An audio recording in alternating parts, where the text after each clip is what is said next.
Hello everyone. आज चाहिँ हामीले केमिकल प्रपर्टिज अफ हेलो एल्कनको बारेमा डिस्कस गर्छौँ। पहिला सुरुमा ए नम्बरमा न्युक्लियोफिलिक सब्स्टिट्युसन रियाक्सन। अब यो न्युक्लियोफिलिक भनेको के हो है त? न्युक्लियोफिलिक भनेको चाहिँ electron rich species having lone pair of electron or negative charge that can attend to electron deficient centre आर्क न्युक्लियोफिलिक भनेको चाहिँ जसले अथवा यसरी बुझौँ टेन्डेन्सी टु डोनेट इलेक्ट्रोन अथवा रियाक्ट टु पुअर साइड भनेको जस्तै अब यो इलेक्ट्रोन रिच स्पेसिस भनेको इलेक्ट्रोन भएकोले जसमा इलेक्ट्रोन कम छ नि, इलेक्ट्रोन डिफिसियन्ट सेन्टर भनेको इलेक्ट्रोन कम हो त्यसलाई अट्याक गर्यो भने त्यो न्युक्लियोफिलिक हो क्या। इलेक्ट्रोन रिच स्पेसिसले इलेक्ट्रोन डिफिसियन्ट सेन्टरलाई अट्याक गर्यो भने त्यो न्युक्लियोफिलिक हो। अब यसमा न्युक्लियोफिलिक सब्स्टिट्युसन रियाक्सन, अब यसमा हामीले इक्जाम्पल हेरौँ न्युक्लियोफिलिकको। जस्तै अब पहिला न्युट्रल न्युक्लियोफिलिक हुन्छ, न्युट्रल न्युक्लियोफिलिक भनेको चाहिँ इलेक्ट्रोन रिच स्पेसिसले इलेक्ट्रोन डिफिसियन्ट स्पेसिसलाई अट्याक गर्ने हो क्या। जस्तै अब न्युट्रल न्युक्लियोफिलिकको example NH3 H2O ROH etcetera, यति बुझे हुन्छ। अनि नेगेटिभ न्युक्लियोफिलिक भनेको चाहिँ नेगेटिभ न्युक्लियोफिलिक, यसको इक्जाम्पल चाहिँ X माइनस, यो X भनेको halide Cl minus I minus Br minus OH minus Cn minus etcetera, यति जाने हुन्छ। अब भनौँ अब न्युक्लियोफिलिक सब्स्टिट्युसन रियाक्सन भनेको के हो भन्दा यदि न्युक्लियोफिलिकलाई नै रिप्लेस गर्यो भने त न्युक्लियोफिलिक सब्स्टिट्युसन रियाक्सन सब्स्टिट्युट गर्यो क्या। न्युक्लियोफिलिकलाई नै सब्स्टिट्युट गर्यो भनेको when a nucleophilic is substituted by another nucleophilic then the reaction is called nucleophilic substitution reaction. When the nucleophilic is substituted by another nucleophilic, then the reaction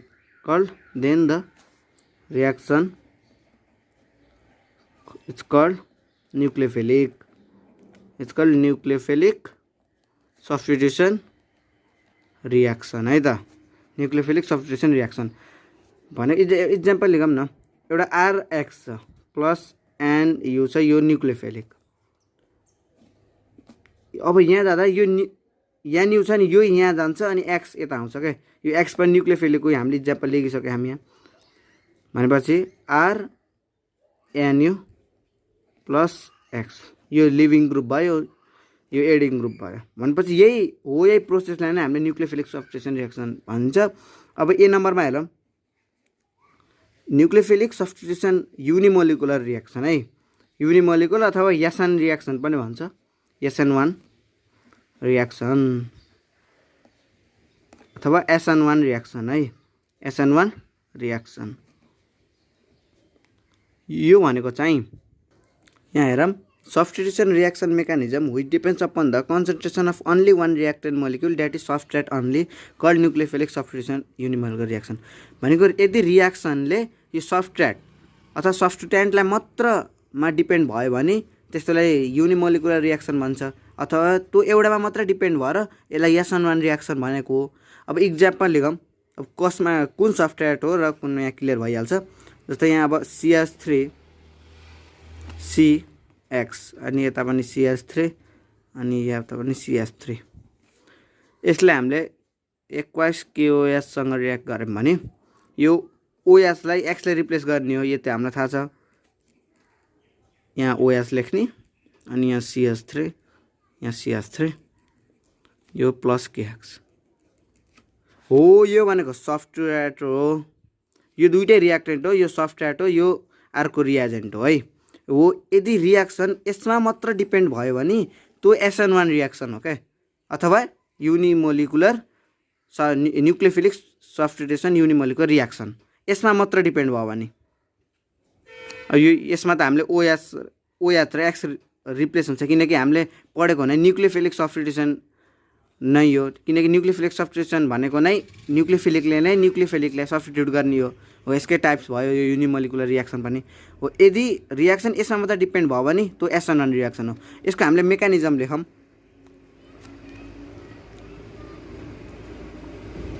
मैले यसको मेकानिजमको हल्का short फर्ममा लेखेको छु। In first tertiary butyl halide slowly dissociated to give tertiary butyl carbocation भनेको चाहिँ यस्तो हो। CH3 हुने त यही हो।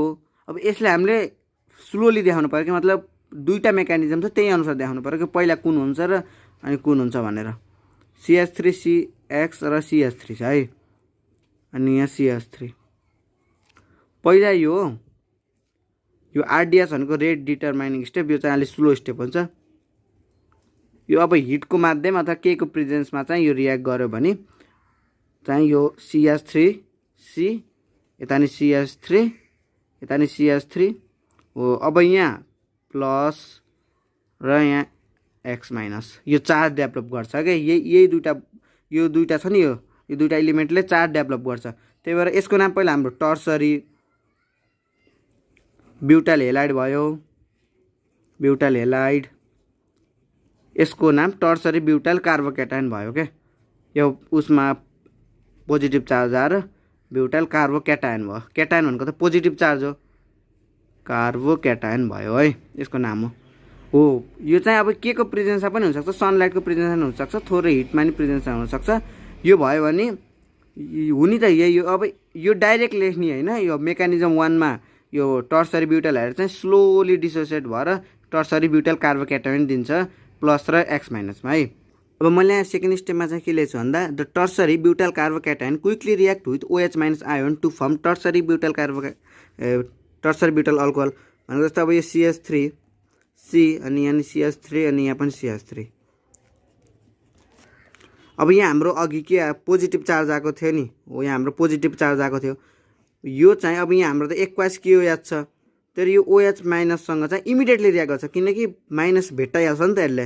अनि यिनीहरू एट्र्याक्ट भएर इमिडिएटली रियाक्ट भएर CH3C अनि CH3 यता नि CH3 अनि OH यता चाहिँ OH हो। यो चाहिँ टर्सरी ब्युटाइल अल्कोहल फर्म भयो। यता हामीले यो त यसरी हुन्छ, डाइरेक्ट सब्स्टिट्युट गरे हुन्छ। तर यसको मेकानिजम चाहिँ कसरी भयो भन्दा पहिला यसमा पहिला चार्ज डेभलप भयो, अनि त्यसपछि यो स्लो हुन्छ, अनि त्यसपछि यो OH माइनस चाहिँ इमिडिएटली यता रियाक्सन गरेर यो फर्म हुन्छ है। यसकै हामीले यसलाई टुक्राएर लेखेको मेकानिजममा। अब यसको हामी सेकेन्डमा जाऊँ, काइनेटिक्स भन्ने। खासमा यो काइनेटिक्स भनेको के हो त नि, काइनेटिक्स मैले यो बुझ्नलाई चाहिँ अघिकै मेकानिजमको फर्स्ट स्टेपको यही ड्र गरेको छु। अब यो यसरी यो यहाँसम्म भयो स्लो स्टेप RDS। अब यो काइनेटिक्स भनेको चाहिँ यो चाहिँ यसमा डिपेन्ड हुन्छ नि त, त्यही भएर यसलाई एसएन रियाक्सन भनेको हो। त्यही नै हो लेख्ने खास काइनेटिक्समा। रेट भनेको चाहिँ डाइरेक्टली प्रोपोर्सन केसँग भन्दा यससँग हो, यसको कन्सन्ट्रेसनसँग हो। कन्सन्ट्रेसनलाई हामीले बिग ब्र्याकेटमा लेखिन्छ, 11 क्लासमा पढेको थियौँ नि हामीले उसमा। तो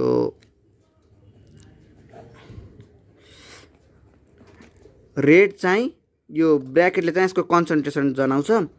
रेट चाहिँ डाइरेक्टली प्रोपोर्सनसँग, यसको कन्सन्ट्रेसनसँग डाइरेक्टली प्रोपोर्सन हुन्छ नि त हो। अब यसलाई हामीले अर्को फर्ममा प्रोपोर्सनली यो हटाउन हामीले कन्स्टेन्ट राखिन्छ, यहाँ K1 राखौँ, अरू त सेम नै भयो। काइनेटिक्सले भन्ने केही होइन, एउटामा मात्र कन्सन्ट्रेसनलाई न्युमेरिकल फर्ममा उतार्नलाई चाहिँ हामीले यो काइनेटिक्सको शब्द युज गरेको हो क्या। भनेको रेट चाहिँ यो यससँग डाइरेक्टली प्रोपोर्सन हुन्छ। अनि हामीले यहाँ K1 भनेको चाहिँ यहाँ rate constant for first order reaction. अब हेरौँ है त, अब हामीले यसको कन्सन्ट्रेसन यो रिलेसनले के भन्छ भन्दा यसको कन्सन्ट्रेसन हामीले बढाउँदै जाऊँ भने रेट पनि छिटो हुँदो रहेछ क्या। यही नै हो भन्नु खोजेको यसको कन्क्लुजन। यो डाइरेक्टली प्रोपोर्सन छ नि त, यसको कन्सन्ट्रेसन कम भयो भने ढिलो हुन्छ, यो झन् ढिलो हुन्छ। तर यसको कन्सन्ट्रेसन बढाउँदै गयो भने रेट पनि छिटो हुन्छ। यही नै भनेको है त एसएन रियाक्सनले। अब हामी बीमा जाऊँ। मैले यसको डेफिनेसन लेखेको छु, न्युक्लियोफिलिक सब्स्टिट्युसन बाइमोलिकुलर रियाक्सनको। यो भनेको चाहिँ rate of concentration depends upon the both reactant molecule. अहिले हाम्रो सब्स्ट्रेटसँग मात्र रियाक्टेन्ट भएको थियो, यो जुन कम्पाउन्ड लेखेको थियौँ नि त्यससँग मात्र भएको थियो। अब हामीले यहाँ जेसँग रियाक्सन गराइन्छ नि एक्वाइस KOHसँग रियाक्सन गराएको थियौँ नि हो, त्योसँग पनि डिपेन्ड गर्छ क्या यो रियाक्सन। भन्नु खोजेको चाहिँ अब एउटा लेखौँ, हाम्रो यसको एउटा इक्जाम्पल लेखौँ है त। CH3 अनि CH3 हुँदैन यसमा HC अनि H म भन्छु किन लार्ज कम्पाउन्ड लिनु हुँदैन भनेर। अनि यता चाहिँ H नै लेखौँ है, हामीले मिथाइल हेलाइड लियौँ, यहाँ X हुन्छ सरी। यसलाई हामीले एक्वास KOH सँग रिएक्ट गऱ्यौँ भने यो चाहिँ अब पछाडिसँग जान्छ क्या, म भन्छु OH C अनि यता H, यता रिमेनिङ H नै रह्यो, यहाँ पनि H प्लस KX।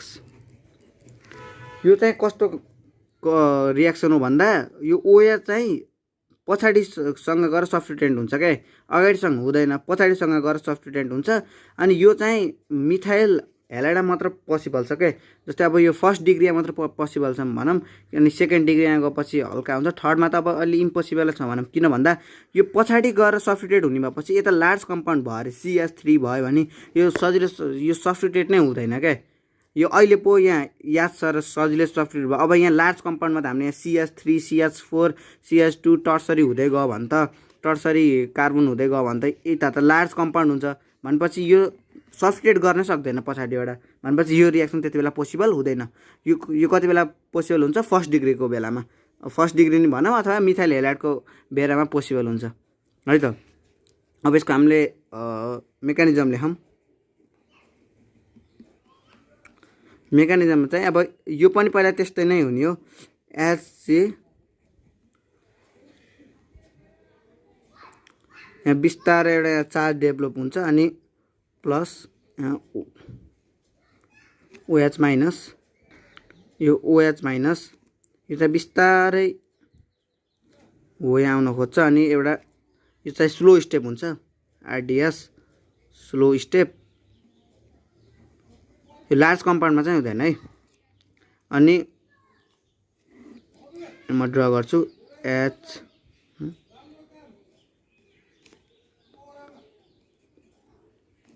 भन्छु यो किन यसको राम्रोसँग बोन्ड गराएको छैन, पार्सियल्ली बोन्ड गराएको छ भनेर। यो चाहिँ ट्रान्जिसन स्टेट हो।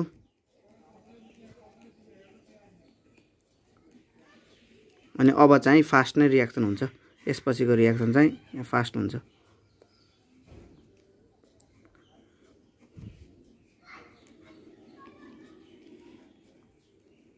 मिथाइल अल्कोहल चाहिँ फर्म भयो है। अब यो OH ले यता बिस्तारै यहाँ आउने बेलामा यो बिस्तारै उता जानु खोजेको हुन्छ, हो त्यो बेलाको यो स्ट्रक्चर चाहिँ यो हो क्या। यो बिस्तारै यता आउन खोजेको हुन्छ अनि यो बिस्तारै उता जानु खोजेको हुन्छ भनेपछि यहाँ पार्सियल्ली बोन्ड भयो क्या, हो त्यसलाई हामीले ट्रान्जिसन स्टेट भन्छौँ। यसबाट बिस्तारै बिस्तारै यो स्टेप आउँछ अनि यहाँबाट यो फाइनल स्टेप आउँछ। यो चाहिँ सिङ्गल स्टेप मेकानिजम हो, यो सँगै हुन्छ तर यो बिस्तारै यहाँ आउने बेलामा यो बिस्तारै जाने बेलामा यो पार्सियल्ली बोन्ड हुन्छ, त्यसलाई यो लेखिन्छ है। अब यसको हामीले काइनेटिक्स लेखौँ। काइनेटिक्स भनेको त्यही रेट डिटरमाइनिङ नै गर्ने हो क्या। यो त यो फेरि यो जुन रिएक्सन छ नि यो यसमा पनि बेस हुन्छ अनि यसमा पनि हुन्छ क्या। OH भनेको त्यही एक्वास KOH दुईटैको कन्सन्ट्रेसनमा यसको रेट चाहिँ बेस हुन्छ है। जस्तै अब यहाँ हेरौँ, यो त्यही ड्र गरौँ है, अहिलेको मेकानिजमकै ड्र गरौँ। H plus OH slow step RDS